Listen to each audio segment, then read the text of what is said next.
من البنات ان شاء الله تكونوا كم بخير نتوما تشوفوا في هذا الفيديو. الو حبيباتي، اليوم جبت لكم فيديو جديد ووصفه جديده، وروحوا تشوفوا معايا وشنو هي. والوصفه حبيباتي تاع نهار اليوم مقروض قسنطيني. دونك البنات وصفه عزيزه على قلبي وناسها كيف. دونك هاد الوصفه جابوها لي من قسنطينه وديجا درتها من قبل، عجبتنا بزاف وحبيت نشاركها معاكم.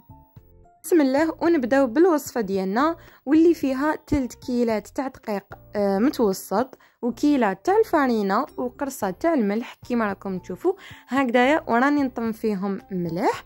والكيله اللي انا استعملتها كيلت باطه زبده صغيره تاع لابال، فوالا انا بها لي كيلت دقيق وكيلت الفرينه، وكملت الكيلات تاوعي كامل بها. نبدا ندخل لهم في الزبده. فوالا انا درت زبده تاع لابال صغيره، وانتوما اذا حبيتوا ديروا كونتيتي كبيره تقدروا ديروا بزبده تاع لابال كبيره وتكيلوا بها الدقيق والفرينه وكامل المكونات اللي حنديروهم دوكاتيك. دونك من الاحسن تشدوا الكيله ديالكم بهذيك الباطه تاع لابال. هنايا راني نبسس فيهم مليح بهذيك الزبده اللي دخلتها. فوالا هكذايا راني نطم فيها مليح ونبسس فيها هكذايا. هنا بعد ما بسستها مليح بزوج يدين حتى تدخلوها كامل. وهنايا نضيف لهم الزيت، لهنا ديروا نص كيلة تاع الزيت. تسمى هذيك الكيلة تاع الزبده اللي هي باطه زبده صغيره تاع لابل، زيدوا عليها نص كيلة تاع الزيت هكذايا، دخلوها مليح وزيدوا بسوها. دونك يجيكم ما شاء الله مقروض قسنطيني مبسس وبزاف بنين.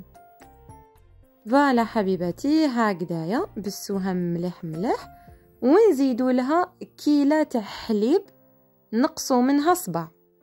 فوالا هذيك الكيلة اللي درتو بها عمروها بالحليب وناقص منها صباع، هذا ما كان.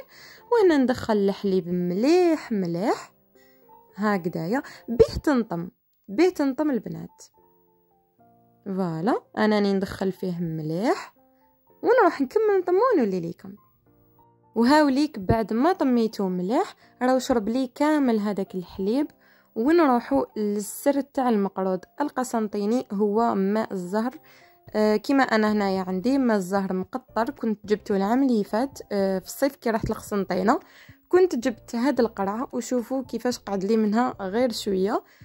في كلش يعني نديرها سواء في المقروض ولا في اي غوسات يكون فيه المزهر، نحب ندير هاد المزهر المقطر. نروحوا نخدموا الغرس اللي نديروه داخل المقروض كيما وريت لكم.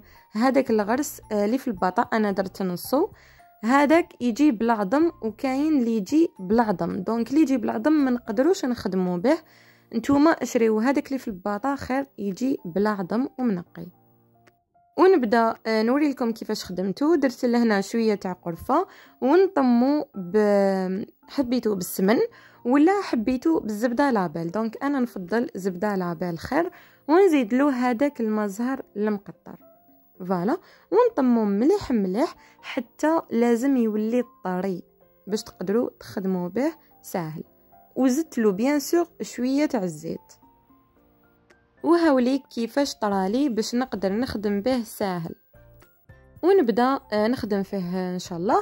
هاوليك لهنا خرجوا لي 3 حرابش، وبيان سور بهذيك العجينه اللي تشيط لي ويعني الجناب وكلش درت منهم شحال من حربوش. هنايا فوالا كيفاش درتهم حرابش وخليتهم يريحوا بيان سور. و كيما راكم تشوفوا كيفاش درت لهم هذيك الطريق في الوسط باش نقدر نحط هذاك الغرس ديالي ويجيني ساهل. مام الغرس ديالي شوفوا كيفاش يعني درتهم كامل هكذايا باش نحط ديريكت. وهاوليك الحربوش ديالي كيفاش زقمته مليح بعد ما دخلت له هذاك الغرس، باسكو لازم تزقموه مليح باش ديروا الطابع ديالو. وهاوليك الطابع تاع المقروض، يعني بعد ما حوست عليه انا كان عندي واحد مي شغل جاي تاع الزجاج ما يطبع ليش مليح، دونك عاودت حوست على هديه. انا كنت نحوس على تاع الحطب ومن بعد قالوا لي راهو ناقص بزاف. دونك ميم كي رحت لقسنطينه ما خممت باش نشريه وجاب لي ربي شفتهم يتباعوا تماك تاع الحطب. وانا صبت غير هذا تاع البلاستيك مي الحمد لله يطبع ملاح دونك خرجوه لي هايل. وكما راكم تشوفوا فيه اشكال بزاف. دونك هذاك تاع الحطب هذاك التقليدي فيه شكل واحد وشباب. له غالب ما لقيتوش مي ان شاء الله اذا لقيتو راني نشريه ونولي ندير به. فوالا كيفاش لهنا راني نوري لكم تاع كل واحد والشكل ديالو مي سيت الماكسيموم نطبعوه ملاح. وهنايا كيفاش حطيته في السليمه باش ندخلوه للكوشه. كاين حبات اللي درتهم عاليين وكاين حبات اللي درتهم نورمال شويه شويه حاطين. هاوليك حبيباتي بعد ما طيبتو كما راكم تشوفوا جاني دوغي وعسلته بيان سور. وهنايا زدت درت له الجلجلان وفوالا كيفاش خرج. فوالا حبيباتي الوصفه تاع نهار اليوم المقروض القسنطيني هذه هي الوصفه اللي كانوا عطوها لي وعجبتني بزاف وحبيت نشاركها معكم ونتمنى ان شاء الله تجربوها. فوالا البنات رانا لحقنا لافت على فيديو ديالنا. جيسبر كون عجبكم لا فيديو والوصفه. وناس قسنطينه راني نحبكم ونتمنى ان شاء الله تشوفوا لا فيديو ديالي وتدعموني وتخليوا لي كومونتير شابين. وما تنساونيش في الابوني جام ابوني في لاباج انستغرام انيسه زايباك. تهلاو لي بزاف لوحديكم ونتلاقاو ان شاء الله في لا فيديو الجاي. باي.